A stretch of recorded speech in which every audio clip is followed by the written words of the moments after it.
Катя родилась 22 июня 1992 года. О войне в Бендерах знает много, в основном из книг, а еще из рассказов родных. В семье часто вспоминают день, когда их малышка решила появиться на свет. В городе уже шли бои, когда пришлось вызывать скорую, чтобы отвезти в родильный дом Ирину, маму Кати.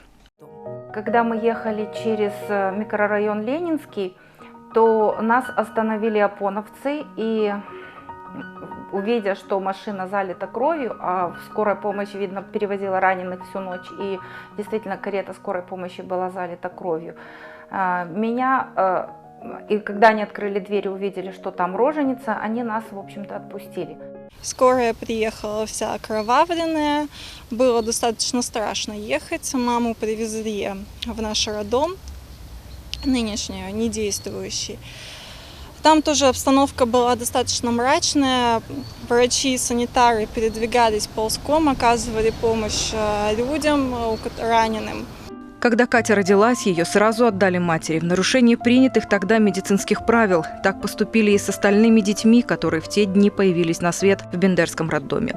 На случай обстрела или захвата здания. Роддом находился тогда в зоне основных боевых действий между комиссариатом полиции и укреплениями ополченцев. На следующий день Ирину и новорожденную дочку отправили домой, подальше от обстрелов. Как смогли дойти, до сих пор удивляются. На пороге дома, после того, как Ирина отдала дочь мужу, она упала в обморок. Ночь была самая страшная, потому что именно в эту ночь начался штурм, в ночь с 22 на 23 начался штурм полиции. И как раз это улица Дзержинского, это были ожесточенные бои. Мы дошли до улицы Кишиневской. На Кишиневской нас тоже предупредили, что на крыше 16-этажного дома сидит снайпер, и мы там тоже прошли особенно быстро. Когда соседи ему сказали, что идет жена с ребенком, он не поверил. И когда он увидел нас, он побежал и забрал ребенка у меня, то я, честно говоря, этого не помню. Но соседи сказали, что я потеряла сознание.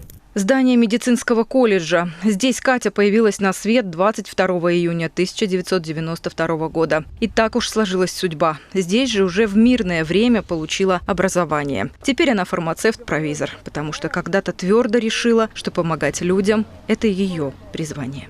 Мы всей семьей, безусловно, ходим 19 июня, чтим память павших людей, возлагаем цветы на мемориале, ходим на митинги. Это у нас как традиция уже семейная, мы никогда ее не пропускаем. У меня уже с возрастом идет осознание того, что действительно благодаря тем людям я появилась на свет, и они отстояли наше Приднестровье. Наталья Алексеенко, Иван Зелинский, Евгений Никонов, Бендерское телевидение.